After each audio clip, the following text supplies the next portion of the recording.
C'est à la sœur Djelilou Naon Edwige Raïssa, épouse Ouna, missionnaire numéro 2 dans la région spirituelle de l'Indénié Djouablin, basée à Bengourou, de refermer cette session des témoignages de la vie des braves femmes dirigeantes des UMPJ en tant que base auxiliaire dans les différentes régions spirituelles de la Côte d'Ivoire. Pendant sa coordination au culte matinal de ce mercredi 7 décembre 2022, la sœur Raïssa Ouna, née le 14 mai 1975 d'une mère et d'un père adolescent, a elle aussi raconté l'histoire de sa vie.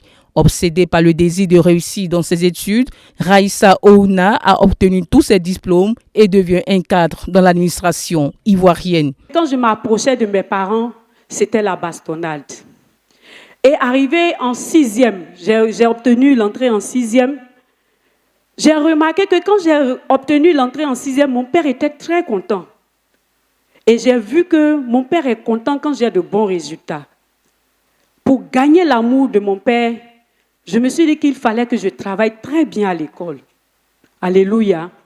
Je me suis investie dans les études. Par la grâce de Dieu, j'ai pu aller à l'école. J'ai eu une maîtrise en sciences de gestion. J'ai eu un cycle ingénieur commercial. Et j'ai aussi fait l'assistanat en direction à l'INPHB de Yamoussoukro. Gloire à Dieu. Il faut dire que je voulais tellement faire plaisir à mon père que je me suis engagée dans les études. Et mon père étant très sévère, j'étais une enfant tranquille. La route, je me levais le matin, j'habitais Yopougon et je fréquentais à Benjerville. Donc je me levais souvent à 4h, 5h. Je revenais de l'école souvent à 20h, 20h30. Et c'est comme ça que j'ai vécu. Après avoir accepté l'évangile de la vraie repentance le 15 mars 2004, Raïssa Ouna devient un enfant de Dieu authentique. Elle rencontre le pasteur Raoul Tano Ouna, son cher époux, avec qui elle se marie le 12 novembre 2005. Engagée sur le champ missionnaire avec son époux, Raïssa renonce à tout. Le travail pour lequel elle avait investi toute sa vie devient comme de la boue à ses yeux. Elle démissionne alors de son travail le 31 mars 2018 pour la gloire exclusive du Seigneur Jésus-Christ. Et on m'envoyait à Daloa, au conseil régional du Haut-Sassandra. Alléluia. Là-bas, j'étais chargée de marchés à la sous-direction des marchés. Frère, j'avais beaucoup d'opportunités. Mais à chaque fois que j'allais au bureau, j'étais très triste. C'est comme si je n'étais pas là où il fallait que je sois. Les moyens, j'en avais. Mais la paix du cœur, je n'avais pas. En 2015, j'ai fait une première tentation de rendre démission. Mon patron direct, qui me faisait vraiment confiance, a refusé. Et il faut dire que moi-même, je n'étais pas prête. Dès qu'il a dit non, je n'ai pas insisté, j'ai laissé. 2015, 2016, 2017. Voilà qu'en 2017, nous perdons à Bengourou 3 de nos frères, pas des moindres. Des gens de plus de 45 ans qui nous aimaient beaucoup. Et en 2018, en janvier 2018, j'étais assise et je méditais. Je réfléchissais un peu sur ma vie. J'ai commencé une conversation avec Dieu.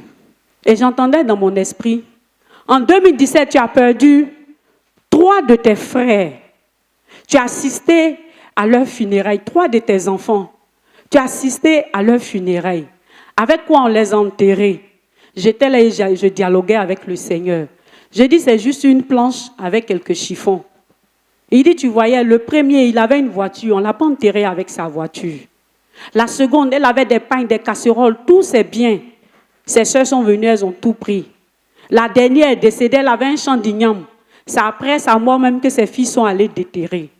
Mais je veux que tu saches que la chose avec laquelle ils sont partis, c'est ce qu'ils auront fait pour Dieu. Alléluia. Quand j'ai reçu cette parole, j'ai décidé dans mon cœur que c'était fini.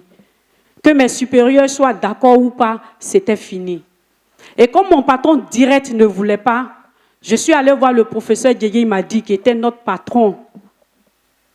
Et je lui ai expliqué que je voulais démissionner. Les gens ne comprenaient absolument rien. Donc le 31 mars 2018, j'ai rendu ma démission et je suis devenue servante de l'Éternel à part entière. Alléluia. Gloire à Dieu. Et j'avais, ce qui a fait même que toutes ces années, de 2005 jusqu'en 2018, j'avais des difficultés de démissionner. Quand je regardais un peu, je vous ai dit tout à l'heure que je suis l'aîné de ma famille. Que ce soit mon père, ma mère, mes frères et sœurs, c'est sur moi qu'ils comptaient.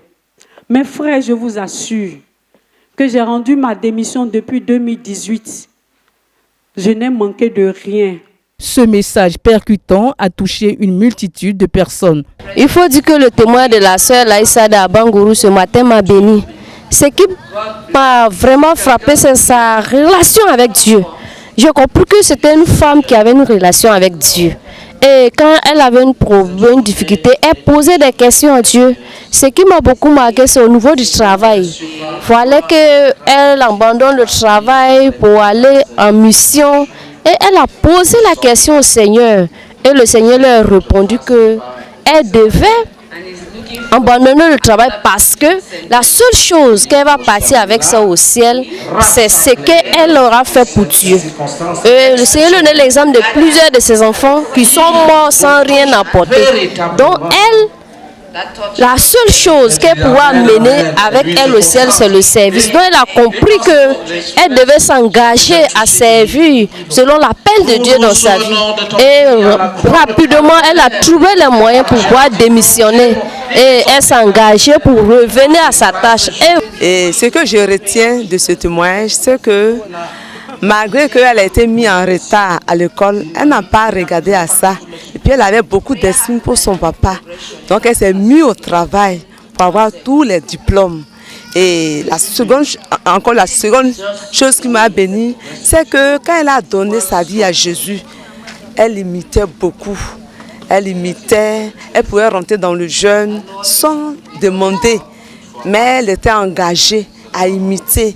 Et une fois, quand maman Colette est partie à Bengourou, elle a vu un grand nombre de semeurs.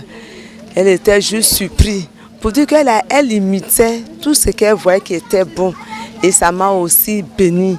Et je bénis le Seigneur qui, à travers le témoignage de la sœur, qui m'amène à comprendre que je dois aussi imiter tout ce qui est bon de nos aînés, surtout nos parents spirituels. Par rapport à ce témoignage qu'elle rendait ce matin, c'est qu'elle disait, j'ai vu que depuis qu'elle s'est donnée au Seigneur, elle était prompte à jeûner pour les autres, à prier pour les autres. Par rapport aux jeunes qu'elle avait fait, elle passait Batoudi, et j'avais compris que je vois ça sur le terrain. Je vois qu'à Bangourou, en tout cas, c'est quelqu'un que je connais qui prie beaucoup pour les autres. Elle s'oublie. Et ça m'a marqué chez elle. Et par rapport à ses études, en tout cas, c'est quelqu'un, quand Dieu va faire quelque chose, elle va jusqu'au bout. Et le Seigneur, ça m'a béni. Je suis contente d'avoir une dirigeante qui renonce à beaucoup de choses pour se consacrer au Seigneur. Et effectivement, elle a renoncé à son travail. Elle a vraiment renoncé à ce travail et elle est venue se consacrer au Seigneur. Et nous bénissons le Seigneur parce que depuis qu'elle est là, tout va bien par la grâce de Dieu dans notre région. Dieu a béni l'œuvre de leurs mains et aujourd'hui, la région spirituelle de l'Indénié-Djoablin compte 2973 disciples qui adorent dans 63 églises de maison.